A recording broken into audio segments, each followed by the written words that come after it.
Prof, kita pengen tanya, kenapa kalau kita melihat putusan MK ini sebenarnya kan menguntungkan banyak partai politik ya, Prof ya?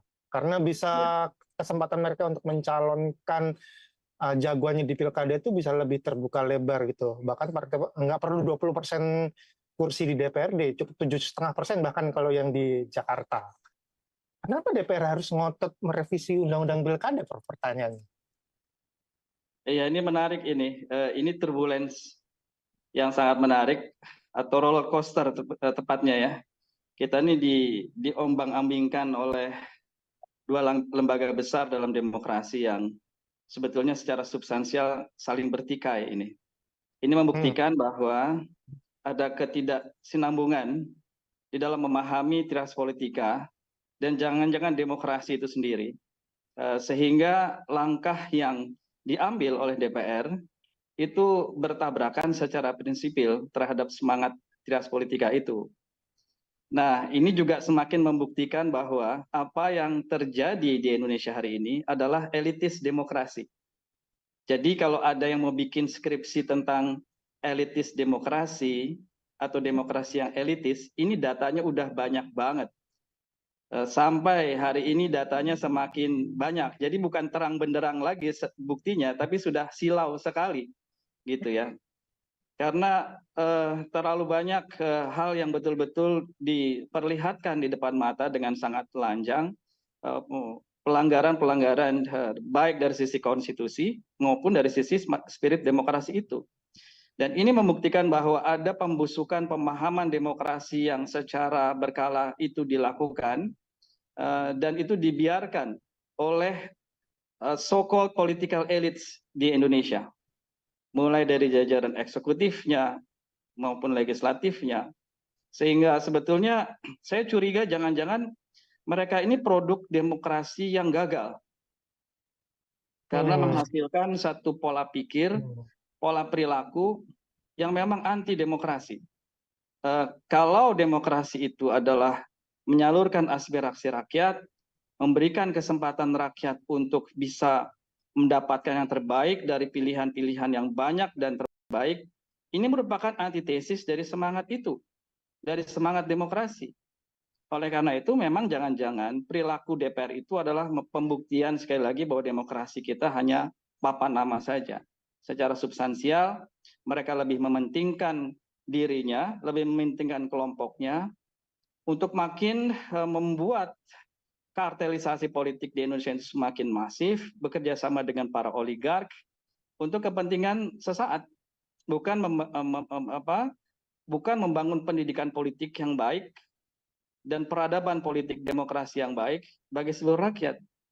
Negara ini kan dibangun dengan spirit kedaulatan rakyat, daulat rakyat, artinya spirit demokrasi, bukan spirit oligarki.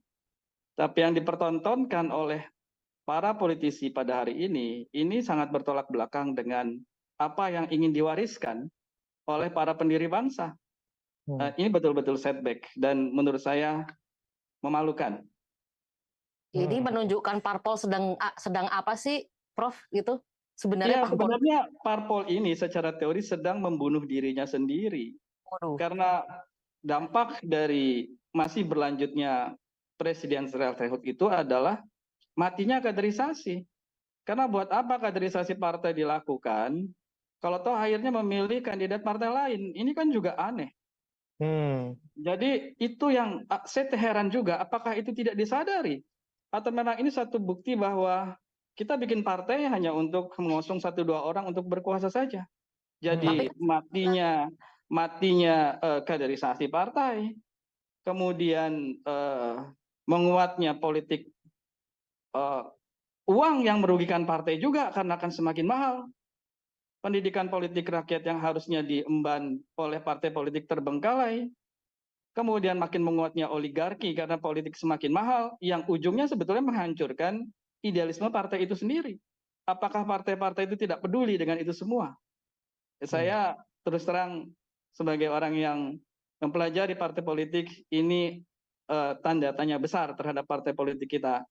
Dan saya agak malu ini kalau berdialog dengan ilmuwan-ilmuwan politik di luar ya, karena ternyata negara saya begini amat gitu situasinya. Prof, ini kan beberapa partai politik kan sebenarnya juga beberapa waktu lalu juga mereka sempat mengajukan judicial review untuk merevisi aturan supaya lebih longgar gitu. Ketika mereka justru ketika aturan itu sudah direvisi menjadi lebih longgar, tetapi mereka justru merevisi aturan yang ada supaya tetap seperti yang berlaku seperti sekarang. Apakah ada situasi bahwa mereka sedang tersandra secara politik? Saya kira itu kalimat yang wajar disampaikan pada partai politik, tapi intinya tidak ada independensi dari partai politik kita, jadi tidak ada otonomi. Sementara otonomi itu secara teori merupakan salah satu indikasi sebuah partai itu modern atau tidak, atau bahasa teorinya terlembaga atau institutionalized atau tidak. Itu kemandirian itu penting. Nah, saat ini memang investor politik bagi partai-partai politik itu demikian besar, mulai dari pusat kekuasaan itu sendiri yang bermain di dalamnya, para oligark yang bermain di dalamnya, ya semuanya bersatu yang menyebabkan partai ini seolah-olah terjerat dengan kepentingan yang lebih besar. Sementara juga ideologisasi dari masa ke masa itu tidak dikuatkan, sehingga yang muncul adalah pragmatisme.